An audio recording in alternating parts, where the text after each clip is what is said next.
That's funny. You see. Full-time guy, huh? Basically, a full-time. I mean, I have her full-time, but she gets bored. She doesn't find our conversations interesting, so she goes upstairs and does something more exciting. Well, something that I took from one of our other podcasts that Rebecca suggested is introducing the guests, because sometimes I just never get to that. Jump right into it. So, Michael James Parks. Yeah, it is. With all the podcasts that I've done, I don't really talk about real estate, ever. Okay. But it's not necessarily a bad thing, though. It's like I talk about it enough in life that I don't need to talk about it for camera. But you're a special person to me because you're my home inspector. Home inspector. You've been my home inspector for almost 9 years now. It'll be 9 years. Is it really? It'll be 9 years in May. Wow. Yeah. That just blows my mind sometimes. Like people tell me that, like Douglas. How long have you been working with Douglas? Actually, since I was with that other company, AGPIC, I started doing inspections for him. So I was there 5 years. So it's probably been about 12, 13 years I've known him, maybe another year. I keep trying to get him to come on the podcast, but he feels that Santa Clarita is too far. A lot of people say that. I get that all the time, trust me. I was like the first thing I said to one of my buddies who asked me, hey, why don't you move out here and, live right down the street from me. And I live right down the street from him and I never see him. Yeah. And he's like, yeah, come out here and check it out. And I'm like, dude, that's way out there. And I get out there and the next thing I know, it's like, well, it's not that bad. It was only 20-minute drive for me at the time. But in this community, though, it's easier to kind of bump into people more so than go visit them. I don't know, because like Adam, you remember Adam? You did the inspection. He was my buddy. We did the one in Burbank. Right. And then he bought the house up here. Yeah. So I didn't live anywhere near him when he was in Burbank. I saw him maybe once a month. Now he's living down the street. I never see him, but our kids go to the same school. Oh, okay. So I'll see him like in the pickup from time to time. Right. Or in traffic. Yeah, I mean, that's the same thing for me. I don't see any of my friends. Right. Hardly any of my friends. My friends, we're all spread out.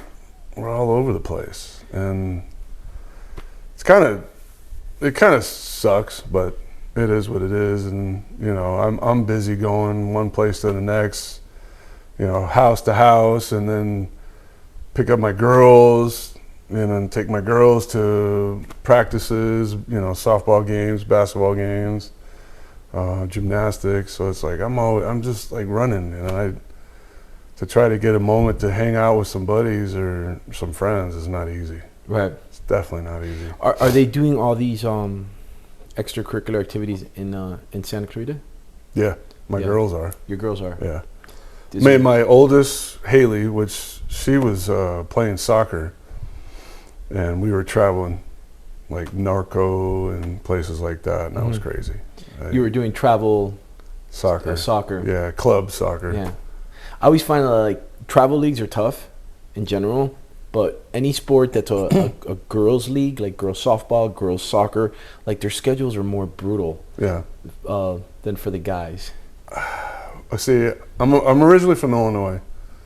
My first true love in sports was hockey. Really? Oh, yeah. Oh, shit, I thought you were going to say football. That was my first true love, hockey, man. We moved out to California, or moved to L.A., and that was it. It was over. My mom and dad's like, we can't do this, because it was just, we had to go everywhere. Right. But we went everywhere in Illinois. It just was too expensive. What was your position in hockey? What would you rather earn? Oh, gosh. I was definitely not a center. Uh-huh. Maybe right wing, definitely defensive. Something defensive? Definitely. Oh yeah. If I continued, that's probably the route that I would go, because I don't mind being the enforcer. Yeah, no, you got that enforcer. Usually, like when I'm on the couch with somebody, I'm the big guy. Yeah. Yeah. So you're the first bigger guy. I've been that way for a while. That's kind of been my history up until I started playing football, and then you meet some other bigger guys. Right? Oh, It's God. amazing when you meet a really big guy and they call you big guy. Yeah. Speaking of big guys, you know who Matt Moore is? No, tell me. If you're going to talk to me about sports, It is sports. This is the wrong podcast. Okay. Yeah. But tell me, Matt It Moore. is sports. He was a quarterback in Santa Clarita. Uh-huh. Went to Hart High School and then went on, was at UCLA and went to Oregon and stuff. And then ended up playing in the NFL with Carolina Panthers, Miami. So he's been around. Anyway, I saw his dad. And Matt's about 6'5", 6'4". He's tall. He's a tall dude. Not big, he's just tall. I saw his dad. Yep. Man had to be a giant. He was huge. A giant. I mean, it was taller than Matt and just massive. Just a big man. I'm like, wow.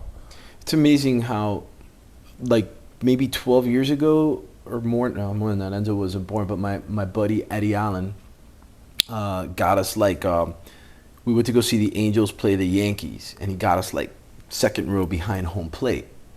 Awesome seats. You know, at that time, you know, Jeter was still on the team, and, like, Alex Rodriguez and those guys. So you see them on TV, like Jeter. You see him on TV, and he looks like a normal-sized guy, maybe sometimes small. He's tall. But when they were coming into, you know, the batter's box, or, you know, into, what is it called? Man, I played 20 years of baseball. Dugout. Not the dugout, but, like, you know, where you warm up. The batter's... yeah, exactly. Batter's box. Yes. That's how I remember it. Like, he comes out, and it's like, he's big.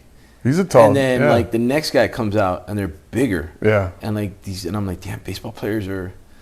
You know, you think about when they say, 6'2", 210 pounds, it's like 6'2" is 6'2", but then there's like 210 pounds of just like solid mass. Yeah, a lot of these guys are big. But we digress.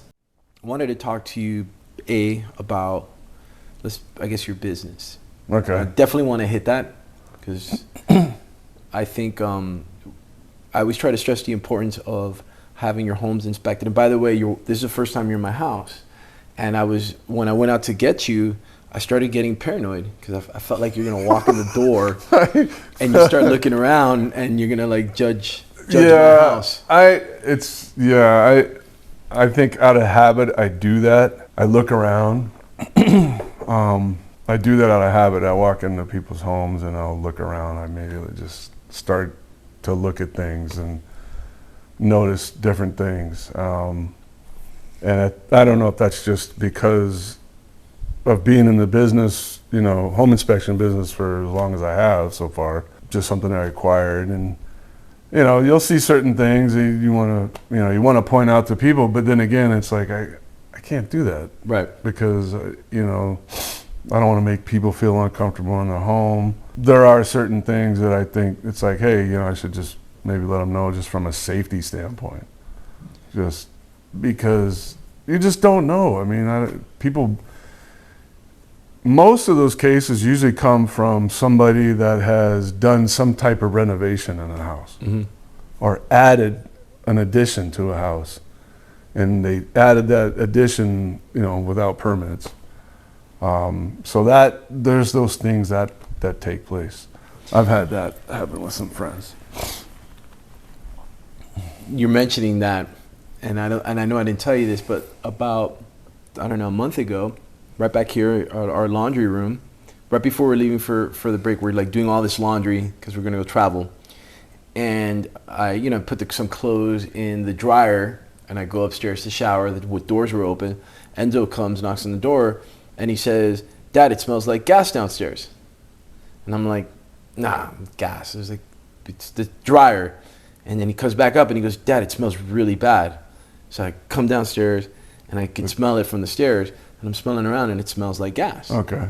Anyway, the our repairman comes over, and he says, "Call the gas company."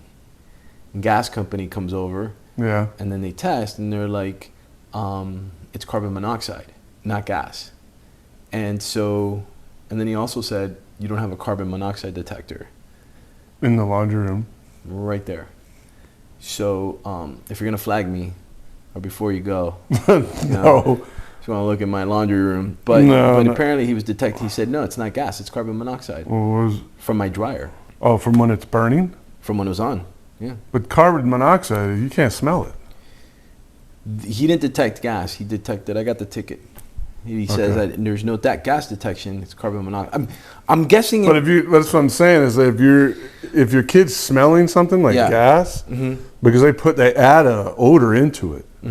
If they didn't add the odor into the gas, you wouldn't smell it. Interesting. Yeah. I didn't know that. Yeah. So they add something to gas. They add it to it, so that that rotten egg smell, that sulfur smell, that's added to it. That's really smart. Yeah. Okay. Yeah, that's why people. I'll run the gas in the fireplace. Oh, you smell gas? Yeah. Yeah, they have. That's something they do for safety precautions. So, like, if you're testing the gas and you don't smell the gas.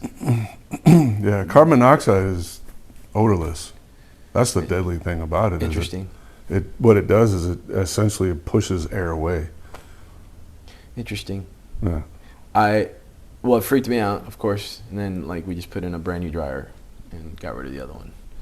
And I should have installed a carbon monoxide detector down there. Now that I'm mentioning it. Downstairs. What else is down there? Is there a water heater down there? No, the water heater it's a electric water heater. It's downstairs in the garage.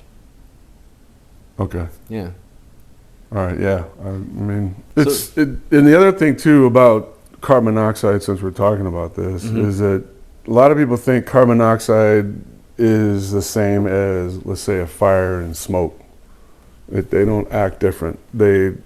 Based on, I think, what it is relative humidity, carbon monoxide will separate itself from smoke.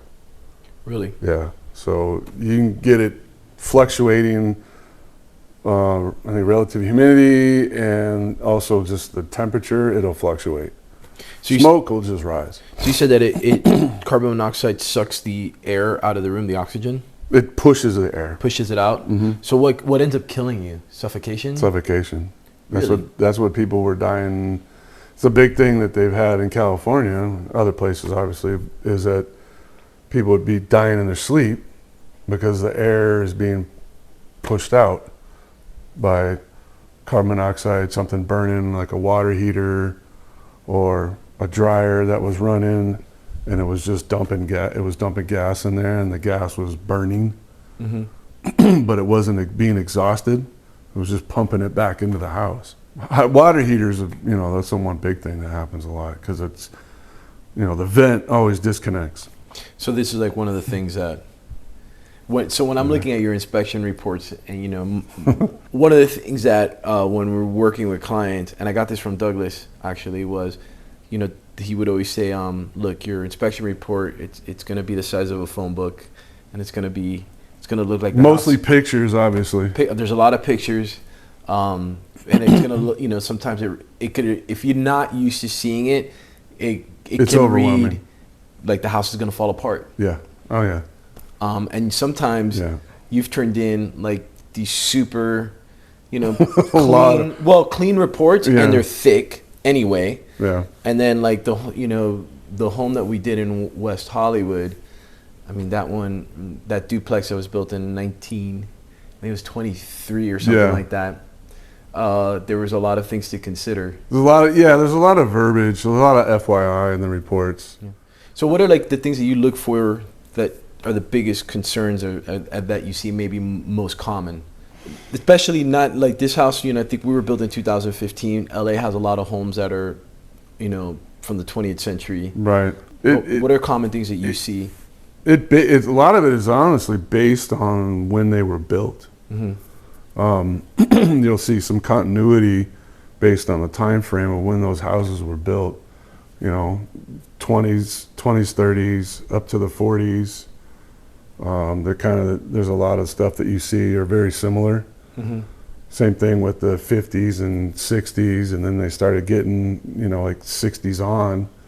Even early 50s, they started building them on slab on grade. But yeah, there's just a kind of a migration of how things have been built. So I tend to I'll look at the age of the house when it was built, so I have an idea of going in when I go into the inspection, what I'm going to look for. I get a 50s house, I automatically know that I'm most likely going to be going underneath the house. Crawl space and attic. Newer houses, most of the newer houses, actually, I think all of them that I know of, unless it's a custom home, are all slab on grade. So what's slab on grade? Slab on grade is essentially a concrete pad that's on the ground. Mm-hmm. So there's no substructure, like there's nothing to crawl underneath. Got it.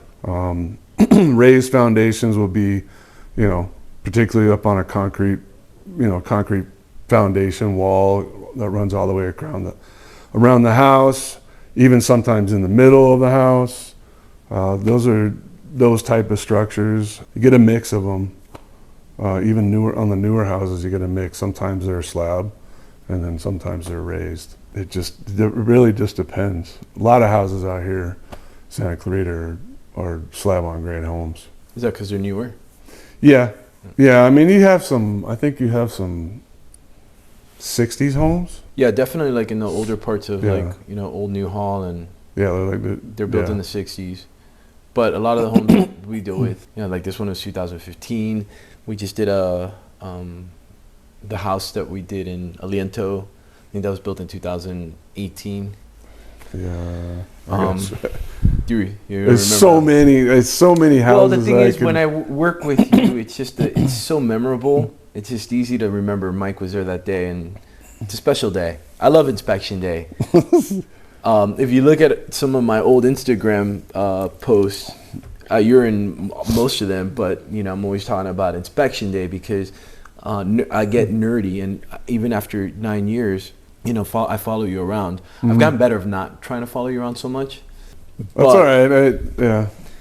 I felt like I'm watching you, and I guess I'm learning how you work, and I feel like in the beginning I want to know as much as possible, so I'm asking you a bunch of questions, and I'm just getting my general knowledge, which you were fantastic at always answering my questions. Right. But now I just kind of follow you around, and I'm like, when I can kind of see like when there's a problem, you're always really good about just taking me aside or taking the client aside and just kind of pointing it out. Right. Well, for the inspection process, like I wouldn't mind sitting there and answering questions. The only concern with that, and I don't know, and this is something that I get, for myself and for you or for your client, I tend to worry about, well, they're going to be there for a long time if this happens. Mm-hmm. I don't mind questions. I'm happy to answer the questions, but I get concerned about, like, man, we're going to be here for a long time if this continues. Right, it could go on for a while. Yeah. Again, also a reason why I've learned to pull back, because I feel like 3 to 4 hours for most of the homes. Yeah. Are enough, and then when the bigger homes, it takes the day. And then sometimes I feel like, anybody that's buying, even selling a home, they need something to regurgitate. So I'll go over some stuff, then they get the report, and it's like, well, if you got questions, give me a call. I'll be happy to go over it. And to be honest with you, I would say probably 75% of the people don't call. Don't follow up on the report? No. What about maybe more? What about the realtors, the agents? Realtors, that are more so. Like, honestly, the good ones. The good ones, like I'll say, like yourself, Doug, he will call me, and Doug's been around for a long time. Mm-hmm. I don't know how long he's been doing real estate, but I know he's seen a lot of houses. Yeah, I mean, I think Doug's been in the business for 80 years. So I mean, but he asked me questions. He's old school. Yeah, it's great, but I mean, you could tell that somebody that really cares about what's going on. It shows. Yeah, it shows, and it's really, for me, it's redeeming. I enjoy working with people that like to get involved in it and that really care about what's going on for their client and stuff like that. And so it's fun that part's fun. And I've been around other ones that, I mean, like I'll give you an example, and this is early on when I started doing inspections. I did one in Reseda, Van Nuys area for a guy that was my client that needed a home inspection. I crawled underneath the house, and there's an active water leak. I mean, it's not dripping, it's leaking. Right. And it was on a water supply pipe. So what a lot of people don't understand is that you have two different types of pipes. You have your drainage, which is usually your sewer, and then you have your water supply. Well, this house had galvanized pipes connected with some copper, which causes some issues. Well, there was a pipe and it was actively leaking, and I took a picture of it. And so I'm going through my findings at the end of an inspection with the client, and I told him, I said, well, you have a leak underneath the house. He's like, a leak? And I'm like, yeah, it's a leak. It's, and he's like, well, is it a lot? And I go, yeah, it's leaking pretty good. It needs to be fixed. It's a galvanized pipe. It's rusted, and it needs to be fixed now. And the agent looked at me, I think after the buyer left, and he goes, what's wrong with it? I went, really? It's leaking. I go, I don't know what else you want me to tell you, but it's leaking. Right. And I don't think I've ever seen that guy ever since. As I've gotten further and more relaxed in my career, and I'm working with other agents. Sometimes like they want to rush through particular things, especially like whatever end we're on, Right? Because I feel that like a home is really personal, and I feel like if I'm the listing agent and you're representing your clients, I try to give you the best amount of information I possibly can with respect to my clients. But when I don't see them kind of doing their due diligence or Right. Following up with questions that I've served them, like, hey, this is information, you should review this, I'll send them disclosures, and it'll come back DocuSign 37 seconds later, and I'm like, there's no possible way that you read through this. It bothers me. Because I feel that even for the person coming in, even though they're not my client, they're coming into a house, it's an investment for them. I want them to have a good experience. It's just good karma. Yeah. Well, not to mention, it's probably most people's biggest purchase they'll ever make in their life. Yeah. And biggest, like this stupid thing with the carbon monoxide. This is a brand new house, and it could happen here, it could happen anywhere. And I went upstairs to shower. We turn on the dryer at night, like a lot of people. We do our, we'll turn the dryer on or the dishwasher on, and we go to bed. We do the same thing. And God forbid, by the way, one of the trippy things about Santa Clarita is that it's not mandatory to have the house retrofitted. Oh, you mean like the seismic shutoff valves, the gas valves, and the smoke detectors and the carbon monoxide detectors. When in the contract, in my RPA, if it's on there, right? And I always check it. But in Santa Clarita, they don't have to comply with it. Whereas in LA, I have to have a retrofitter come out and do the inspection and make the repairs. Oh, to a retrofit inspection. Yeah, but Santa Clarita doesn't require that. No. But I do know that the smoke detectors, carbon monoxide detectors, stuff like that, that's a state issue. Right, but City of LA requires it. Right. LA County, I guess, does not. So Santa Clarita doesn't enforce it either. I know about the seismic shutoff valve, but honestly, I'm not even sure about that. Yeah, well, that was one of the things that, so what I've been doing is, for my clients out here, I just pay for it. It's $150. The guy comes out. I've had other agents say we're not going to pay for that. And I'm like, no problem. I get it. Yeah. It's $150. I want to make sure these kids are going to be okay. Right. I'll pay for the smoke detectors and the carbon monoxide. Not a big deal. One thing I want to talk to you too about is, and you mentioned it at the beginning, you were with another company when you met Doug, right? Mm-hmm. So you're now with Recon. Right. And who owns Recon? myself. You went on your own. Yeah, Tell me that story. all right, so I kind of got into home inspections on a default. My my mom had been in real estate for quite some time, more on the administrative side, and then started to do some sales and stuff like that. And I was at this point I was trying to figure out what the heck I want to do with my life. Football was over, and I wanted to coach, but coaching wasn't working out the way I wanted it to. And my mom said, "Hey, won't you do home inspections?" And I was like, "What do you mean, work for the city?" And she sent me some information. I looked into it, and I jumped right on it. There was an ad for a company called Housemaster, which is a big franchise company. They have franchises all over the country, and I followed up with it. And it was, when I got into it all, took some classes and everything, had to do a whole new education again, which wasn't that hard anyway, because I already have a construction engineering degree, so I have a lot of background in construction. And I went through the classes. I started working with another home inspector with that company, Housemaster, and he was showing me the ropes, how to do things on the computer, how to go through the inspections on the house. And I worked there for a couple of years, and that was actually like 2006 to 2008. And then when 2008 came around, this guy didn't do anything as far as marketing or stuff like that. He just relied on internet.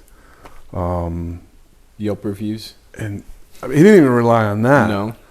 So next thing you know, I'm sitting there and I'm not getting any phone calls. He's not getting any calls. There was nothing going on. I was doing one inspection a month.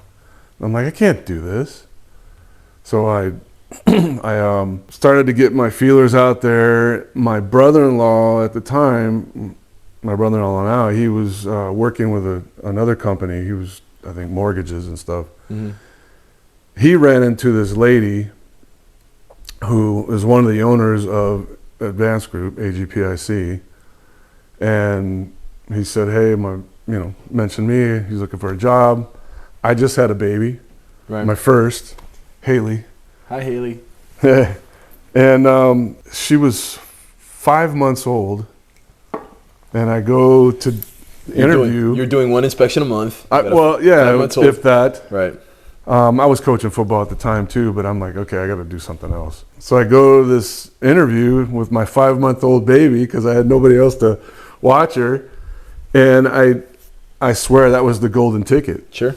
I walk in, the lady's like, "You already got the job." I didn't have to say much, but I already knew everything that they had or that they wanted at the time. I knew the program, which they were using. There's a program that I've been using ever since, and I'm kind of like a dinosaur. I don't like to change things up too much. Right. But I jumped in there, so I worked with them for 5 years. They kept me busy. They kept me really busy. But I started to feel like I'm only going to go so far with this. It bothered me. I felt like, I was doing three inspections a day, 6 days a week, and I was killing myself, just killing myself. I'd be up till 3 o'clock in the morning, waking up, at 7 or 6 to go to another, so I was just, at the time, I was burning it bad. And I finally just said, you know what, I can do this myself. And at the time, I didn't really realize how easy it was to start my own business. I was more scared about it than anything else. And when I finally pulled the trigger and jumped into it, it was as easy as of anything that I've ever done. And the nice thing about it was I had been doing so many inspections for so many, a lot of different agents and people, but I was getting phone calls on a regular basis from the same people. That's one of the reasons. That's how I met Doug. Mm-hmm. He kept calling me back. He's like, "I want Mike. I want Mike. I want Mike." And so I just put it out there. I say, look, and I know, it's from I think a professional side, professional business aspect of it, going out on your own and then telling, hey, everybody, I'm going to go out on my own. I didn't want to do anything, mean to the company, to the people that I worked for before. Right. But I told them straight out, I said, look, I'm going on my own. Unless you can match this or that, as far as compensation. And I took off, and it was great. It was fantastic. I had more time for my kids, which was more time for my wife and my kids, making more money. And it totally opened the door to do, to try to do whatever I want to do. And if I want to build the business, I can do that. My focus has been more on my family than it is anything else as far as like maybe growing the business. The kind of person I am is I'm not to go knock on people's doors. I'm not a salesman, so to speak. Right. I like to, with the inspections, I love that part of it because I get out there and I get to talk to people, let them know what's going on. I want to make it more personal than just, salesy. Yeah, I'm not, I don't know. No, I've door knocked. I'm not good at it. And I've gotten better at it, mainly because I changed my intention on door knocking. I think there's a word that I like called omnipresent. And I've gotten to the point over 9 years where, if you go to the gym, I advertise at the gym. Even gyms I don't go to, I advertise there. I'm always advertising, and I believe I advertise a lot in my community. I reach out to a lot of the other realtors in my community.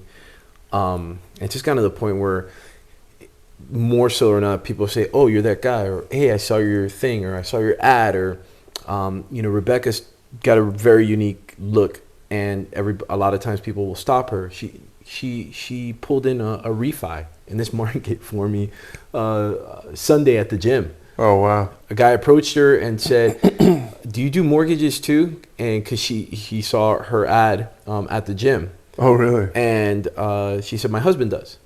And then she connected with us, and on Sunday over here, while it was it was warm enough because he reached out to us. Uh-huh. But as I was sitting here, was it Saturday or Sunday? As I was sitting here on the couch, God, and I know you're Christian, which is not great, but I always say God works in a really, kind of funny way. Right. I'm trying to be business oriented on this call, and I got a great neighbor, Vance. Love him. He shows up all the time. Does he? Yeah. Most of my neighbors just show up unannounced.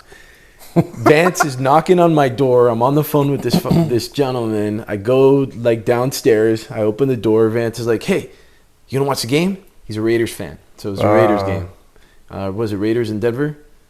Just recently? Yeah, this past weekend. And I'm like, I go, let me talk to you. Oh no, it was Raiders 49ers, right? No, that was the weekend before, wasn't it? Okay, yeah. Yeah, and it doesn't matter. All I know is I got all kinds of messages from people that I know. But as I told you earlier, I'm not a big sports guy. But as I was coming back to my car, I said, "Sorry about that." A neighbor of mine, I forgot that I told him to come over for the Raiders game, and he's like, he starts laughing. He goes, "Yeah, man, we're having this conversation, and I got the TV on, and I got the volume low because I'm a Raiders fan. That's my team." And I'm like, "Oh, really?" So we start talking about Raiders football. Oh, God. And it just kind of changed the whole tone of the rapport and the conversation. Yeah. And going back to I always tell people that the universe doesn't really make mistakes. It just doesn't really happen. I go, if Vance had not knocked on my door, asked me about the game, I would have never mentioned the Raiders. And if I not mentioned the Raiders, the deal for him, it's not going to work. I did the numbers for him, and I'm like, you need to wait. But our conversation ended, and then during the game, we're just texting each other back and forth, about the game. Mm-hmm. And I felt like, if a little bit of a bond. Well, yeah. More so, and it was just easier. So I know the next time I see him, and I don't even know what he looks like. I told him, if you see me at the gym, tap me on the shoulder, introduce yourself. But you build a little bit more of a rapport. And that's, I think, something really important about, why I do these podcasts and make the videos and all that, because I feel that the more people see you, the easier it is for them to talk to you, and you vice versa. So going back to the door knocking, now when I knock on doors in That's my a great area, point. Yeah, in the that's a great area, point. like people know me, I don't have to like physically door knock, because I can be at the grocery store and somebody will bump into me and That's say true. something, and it helps me, just develop relationships. You're not gonna do business with everybody, unfortunately. Yeah, you're right about that. And I hate when sidebar, but when I started the brokerage like you for very much the same reasons. And Enzo was sitting right there on the couch, and I was in mortgage. I was like in the mortgage pit of hell, and doing real estate transactions with Rebecca under another company. Just the vision of the company didn't fit with my vision of what I wanted my life to be. And I'm sitting there, and Enzo, Dad, I don't understand that. Why don't you just start your own company? And I just looked over at him like so obvious, No. like it's so obvious. And the first thing I thought was what every other person that I talk to now says, which is, there's some people that they're super seasoned and they're making tons of money and they have great. I look at them and I'm like, why haven't you just started your own thing? And the response when I do ask this question is typically like, I don't want to deal with the hassle. I don't want to deal with the liability. I don't want to deal with this. I don't want to deal with that. And I just pull away, and I think to myself, like, that's great for them. For me, it's definitely worth the hassle of having my own space and, kind of doing things my own way. I feel a little bit more proud about my work and the way I do my work, because now I'm not representing, you, by the way, the name of your company is? Recon Property Inspections. Recon Property Inspections. Reconnaissance. That's exactly what it is. Love it. It's exactly what it is. I stole that from my dad. How did you get that from your dad? My dad is a Vietnam veteran, Mm-hmm. and he was he was a part of a thing called Long Range Reconnaissance Patrol, which was LRP. Mm-hmm. My dad was a LRP in the military, in the Army. So it was kind of like a Rambo type thing. Basically going into enemy territory undetected and leaving undetected. That was one of the things that he did while he was in Vietnam. Fortunately, he came back alive, but not without some wounds and stuff like that. But it just fit. When I was trying to figure out the name of what I wanted to have for my company, and it was like, you know what? It just fits. My dad doing what he did. My dad was going out trying to figure out, what's the enemy doing, and bringing back information, and that's what I'm like. Well, this is exactly what I'm doing. The same thing as a home inspection. You're trying to find out information and giving it to the client. So I was like, this is exactly what I want to do. And it was also for me. It was also kind of me honoring my dad. Like, thank you for doing what you did. Otherwise, obviously, I wouldn't be here. So, right. But that was that was the whole thing. It's a great name. Hey, thanks. I couldn't figure out what I wanted. Housemaster didn't work for me. There's other names I've seen, but this one was like this. It's what worked for you. Yeah. I had set some criteria for the name entity. Rebecca, actually, we were looking up names that had some sort of spiritual context. And entity in the business world, it's a company, it's a formation, it's a group, it's a bunch of things. But an entity is also a spirit. True. And so when Rebecca was like, what about entity? I just looked over at her, and one of the things I was telling her is like, I like names. If we could find a name that had like 6 characters, because most combinations on the internet, the first 6 characters are gone. And not that entity was available, but when I went to copyright the name and I went to my attorney to do it, he just looked at me and he said, there's no way that name is available. It's too common, but we'll submit the paperwork anyway. Wow. And 2 weeks later, boom, popped writes up. me back and he says, I have 300 pages here from the Library of Congress, and there's nothing with the name entity with respect to the real estate industry. Wow. So there's, other companies that are entity for whatever the business, but within real estate, That's great. there was nothing. That's great. And I was like, all right, so what do we got to do next? He goes, you don't got to do nothing. The paperwork is there. Just wait for them to process it. Right. So, and the name, it means a lot more to her, which in turn I think means a lot more to me. Well, because it's ours. Right. And every day she wakes up in the morning and you look over there, she's got the daily affirmation book and she pulls out her Bible and right. I wouldn't say she's Bible thumping, but every time like she opens that book, it's about the relationship. Something good happens. I kind of listen more. The name is good.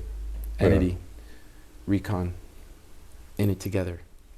Yeah. Do any of my clients ever call you? Because I typically give them three options. And what I always find is they always come back to me and say, who do you prefer?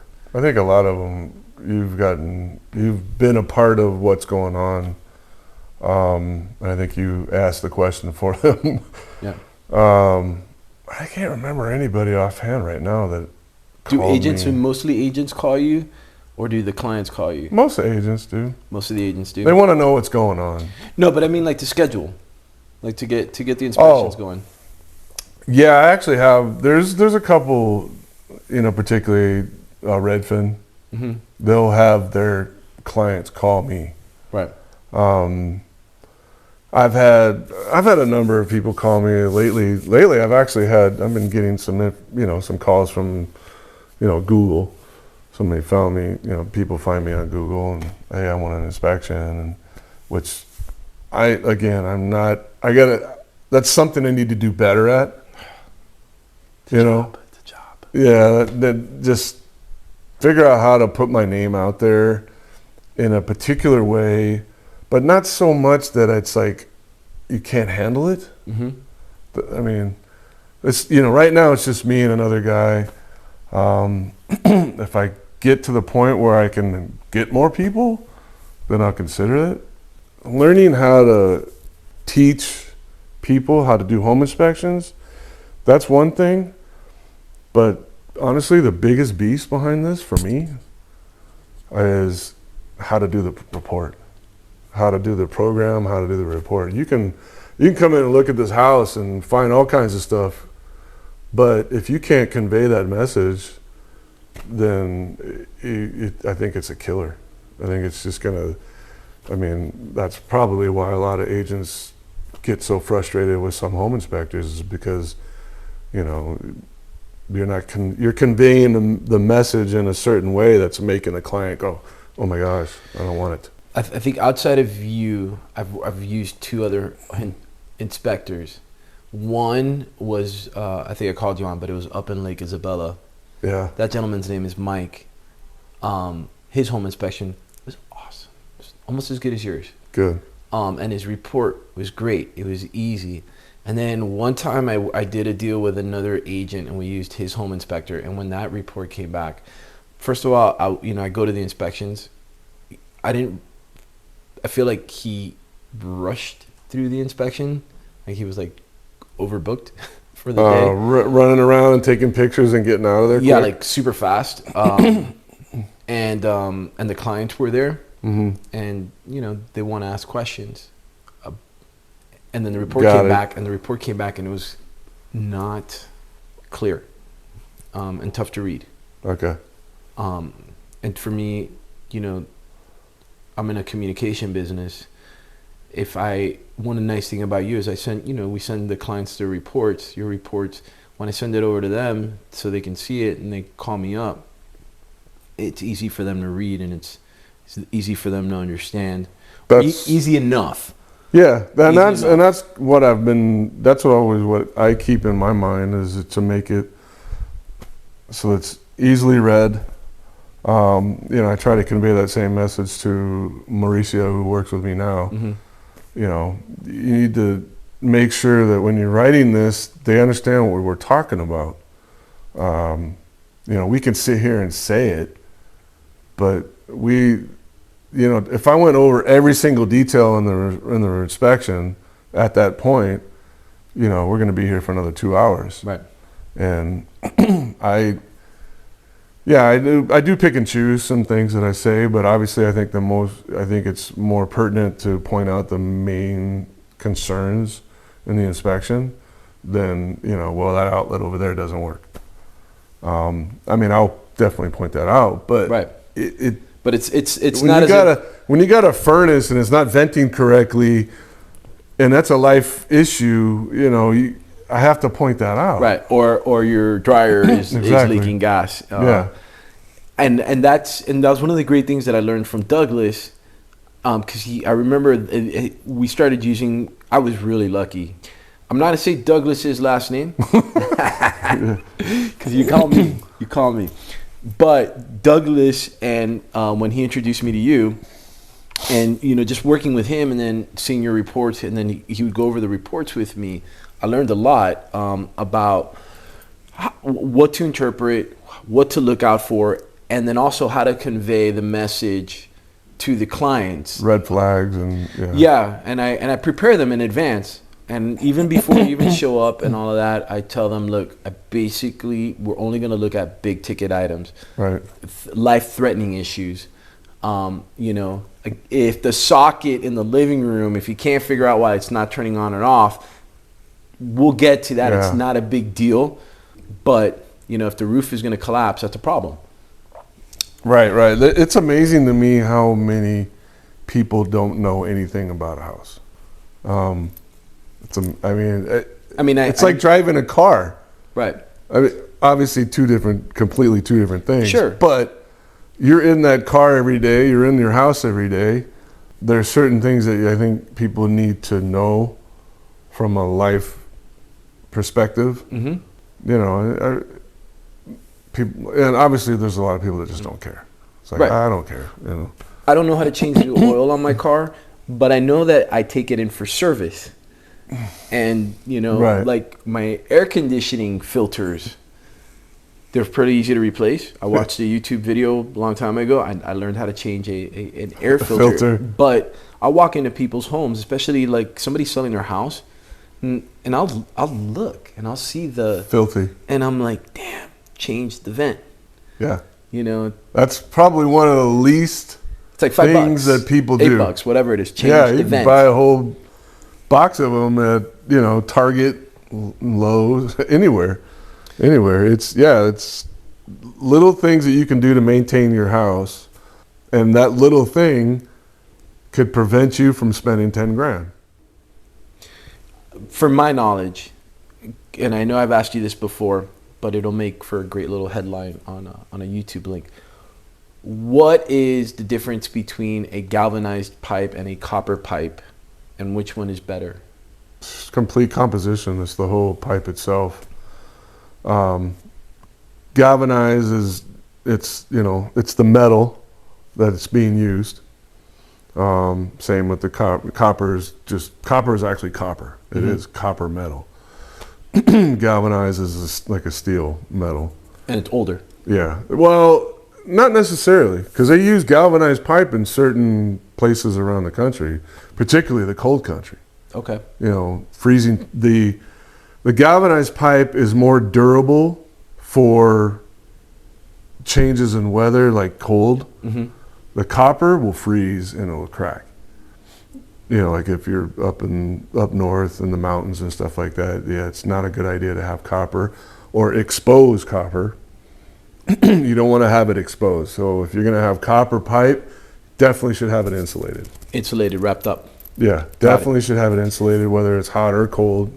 Newer piping like PEX, PEX has its issues as well.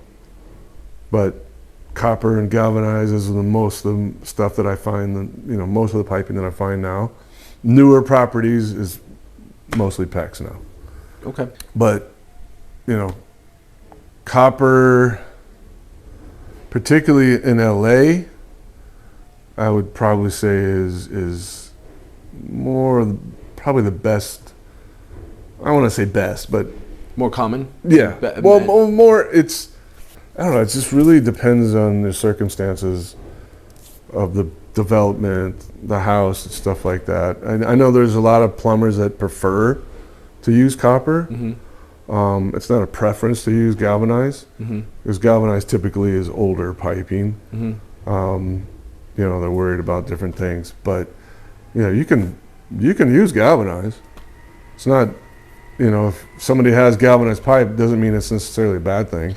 What's the problem then with cinching galvanized pipe with copper pipe? The chemistry. Okay. The chemistry between the two two different pipes. What happens is electrolysis takes place, galvanic action, excuse me. There's an electrical surge that takes place between these two, and it causes all kinds of chemical reactions between the two pipe. So they'll get, rust and corrosion, and that's usually where things leak. And that'll leak from that point?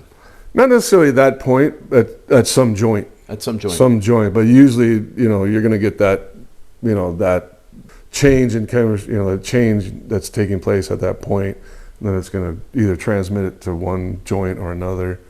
But usually, when I'll find it at some spot, because you can do what they do is they will, if you have copper pipe and galvanized pipe, they'll put a brass union or brass pipe between the two, which is what it does is deter the electrolysis that takes place between the pipe. And they also will use a dielectric union too. If I went on YouTube and I said, what are the top 3 things I should look for in a home inspection report, or top 5 things that I should look for in a home inspection report for a client? In general, or anybody, or when you're snooping around my house, do you have what? I guess in general, that was kidding, but no. What is your top 3 things that I guess when are the things that you would address when having a home inspection? Yeah, things to address right away. Yeah, are fire safety issues. Fire safety issues. So that was obviously smoke detectors, carbon monoxide detectors. Those are real easy things to get done. Great. Unless it's like a hardwired issue. Leaks. Water damage? Any type of leaks, water damage, that stuff, definitely want to have it attended to right away. And I'm not saying that from being a home inspector. I was in the water damage business for a few years as well. And I've seen what water damage can do and fire damage. And you got to get any type of water damage taken care of. HVAC is definitely another system that should be attended to, depending on how old it is. If it's an old system, you definitely could have a fire hazard issue inside where the unit is stored. If it's not set up correctly, you could get allergy issues if you're not cleaning your filter like you should. But I mean, because people change filters, but that doesn't mean they change the system. Right. So you got a filter that's been sitting there for 10 years, it hasn't been changed. Well, then you take it out and put a new one in. Well, you still got the system that hasn't been cleaned up. Correct. So you got all the fibers and all the dirt and dust inside the system that at some point should be attended to. What is HVAC? Heating, ventilation, air conditioning. Awesome. Yeah. HVAC, fire, water, roof. People are always worried about the roof. Yeah. I mean, biggest concern really with roofs is flashing. Right. You can have a roof cover, you'll have your roof covering on, but most of the time you're going to get leaks at the flashings. What are flashings on a roof? What are flashings on a roof? It's like, okay, here's a pipe that comes through the roof. So you have a roof deck that comes down to this pipe, and there's a pipe that's coming through. So in order to get that pipe through the roof, you got to cut a hole in the roof. Right. So how do I keep the water from going down into that hole? Well, they put flashing, which is sheet metal. They form it so that it'll fit over that pipe, and then you you set the roofing material in a certain way so that you don't have water going inside into that Through the hole. pipe. Yeah. And then the flashing, you could seal the flashing to the pipe. And there's different ways. There's different things you can do. So when I'm looking at, roofs out here and I see like, the ventilation pipes coming through, there should be some flashing around it. Yeah. Every pipe that comes through the roof has to have some type of flashing over it.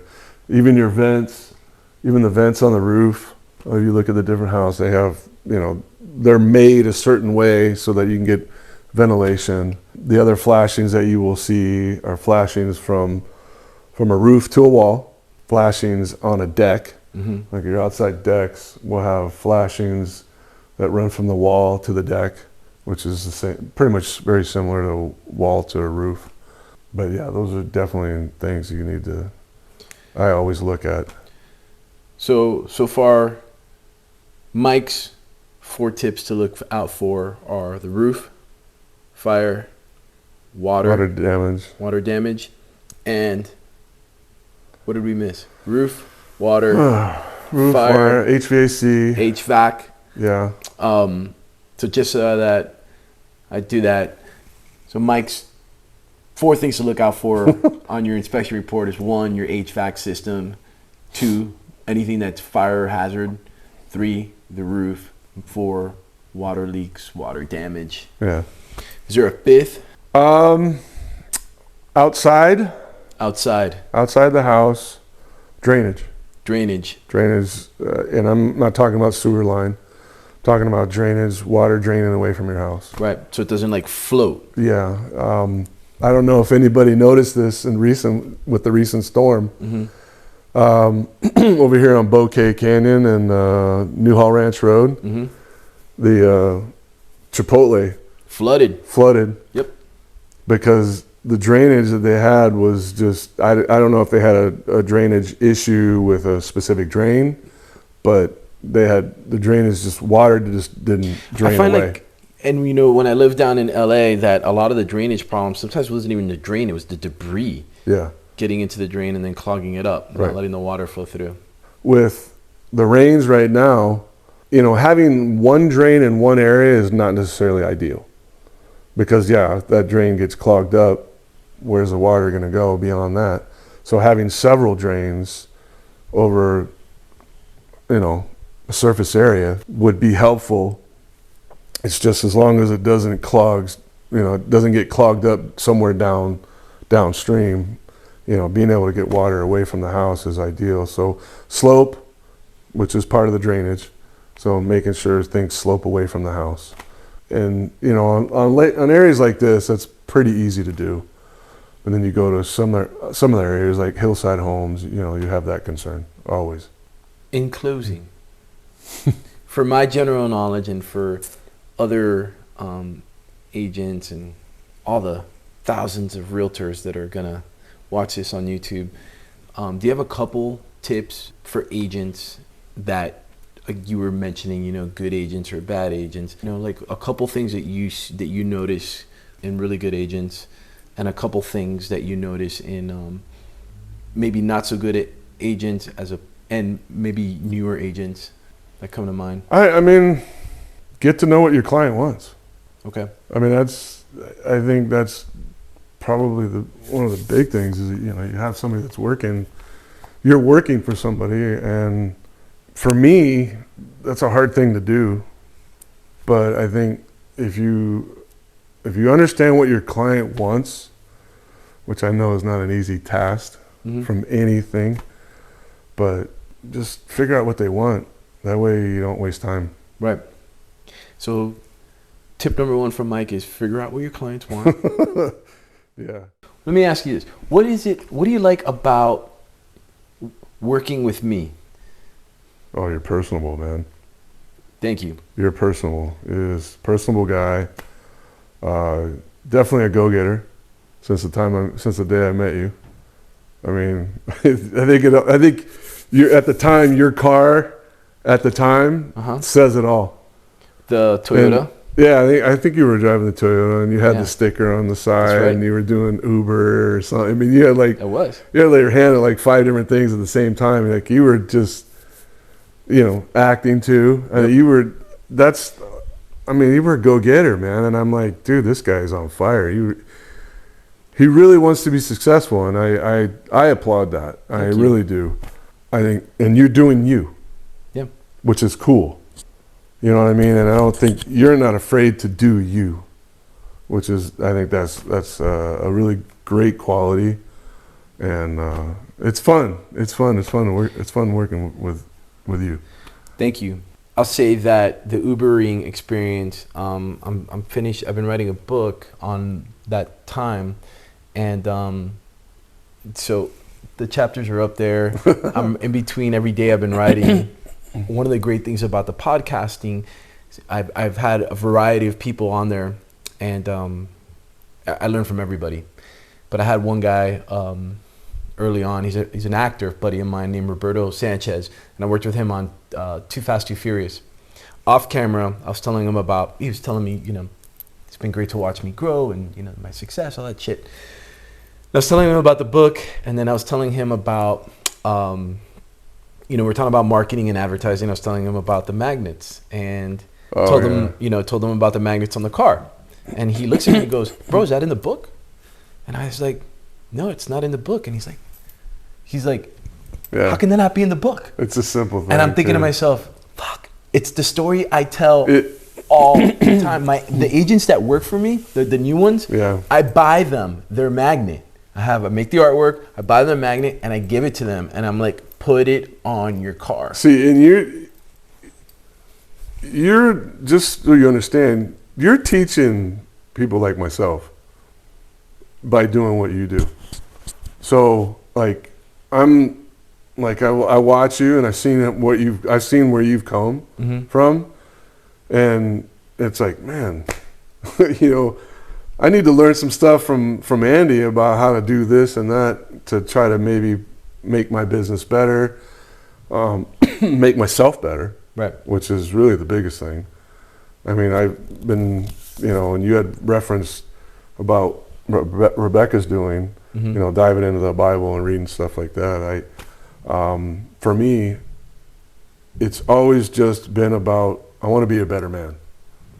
And it's not easy sometimes, but, I have two little girls. I have actually a teenager and a 5-year-old, and they both looking at me every day. So I gotta set the example. I mean, I don't want my daughters to grow up with some Joe Schmo, when I'm older, and I want them to be with somebody hopefully that's gonna take their, their number one interest at heart and watch them. So I mean, you're teaching other people too. Well, I appreciate that, because that's basically in our mission statement. The brokerage is great, but the mission statement is about, and I ask my clients this question: how nerdy do you want to get? Because people will ask me all kinds of questions, and I'm like, how far down that rabbit hole do you want to go? And everybody, when you buy with us, we give them closing gifts, and we have a beautiful custom cutting board. But to me, the most valuable gift I give them, and the 2023 came out on, is a book on taxes.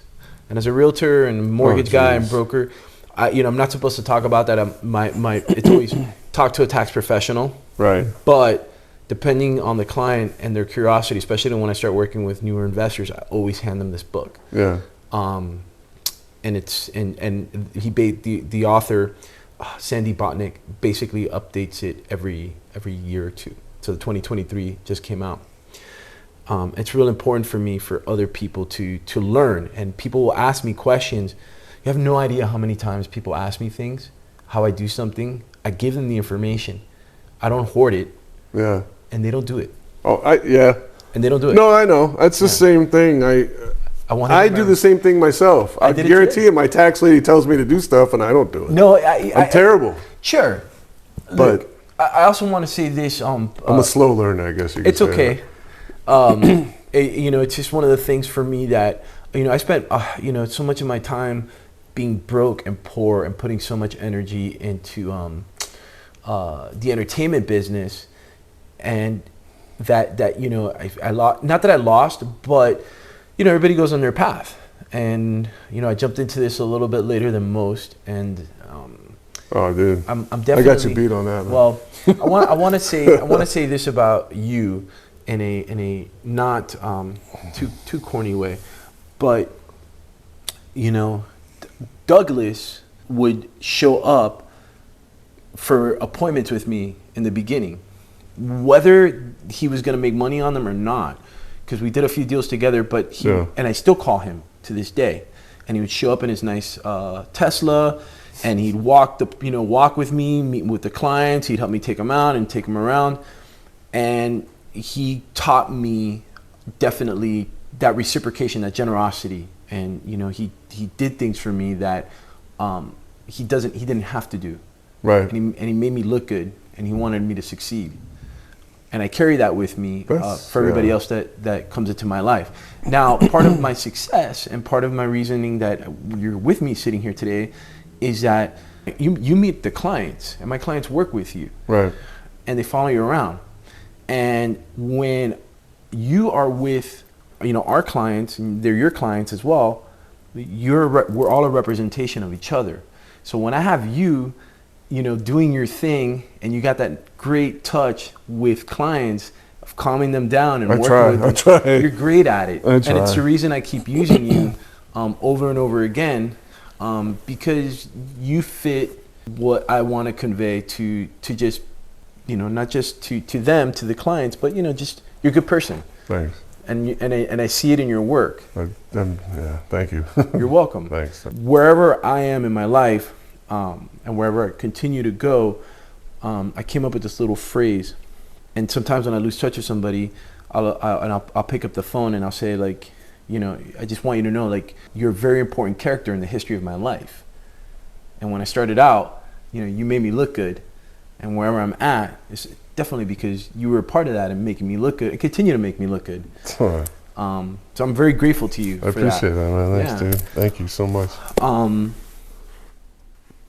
The story doesn't stop, man. It keeps going. Oh, well, you got to keep going. It always, the Uber driving, acting, when we're done here, actually, we got to go pick up our kids. Yeah, I know. I'll come home, the gray screen will come down, we'll turn the camera around and the lights in that position, and then I have an audition for a movie, nice. And I'm going to knock that out. I'll never stop doing this business. I love it. I found something that I'm good at, and I get to do it with my wife and my son. Enzo's super interested in it and knows a lot more than most kids do. Your daughters, ultimately, my opinion, they'll never look at your, success will never be, I don't think, a gauge for you. I think that ultimately, they had a great dad, or they didn't. I want to be there for them. And you are. Yeah. And you're a great dad. So as men, we put pressure on ourselves. Oh yeah. To pay the bills or to afford them to do things. But sometimes just when I would Uber, I'll wrap up with this.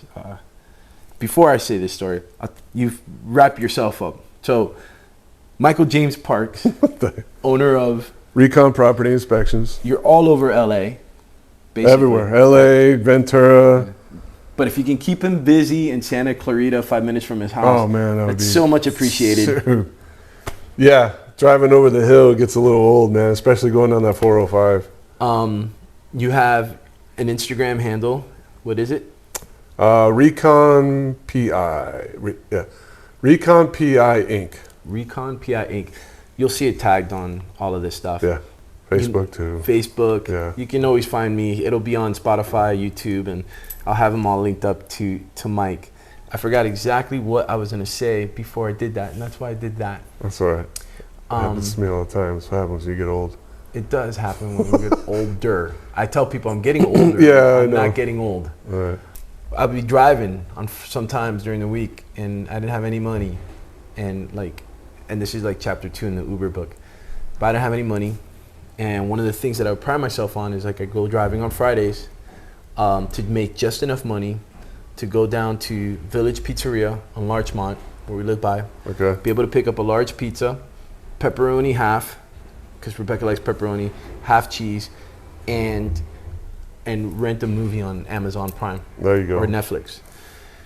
And sometimes bills would pile up, and I'd get really, really frustrated, and maybe not be able to do that particular day. Right.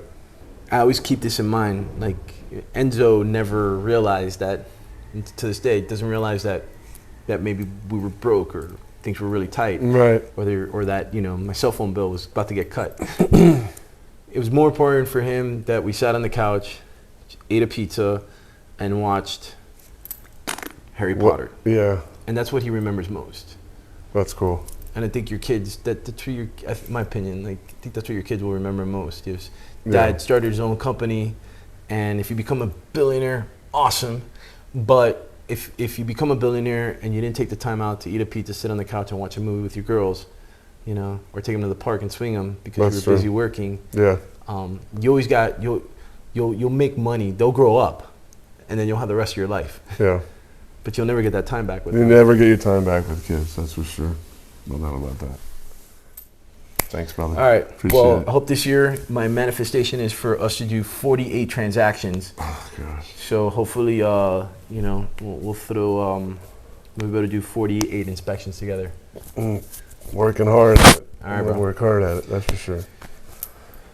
You know who loves you, baby? Your boy, AMJ, Michael James Parks. Episode, I don't remember. And if you got this far into the podcast, just subscribe, follow, don't stalk.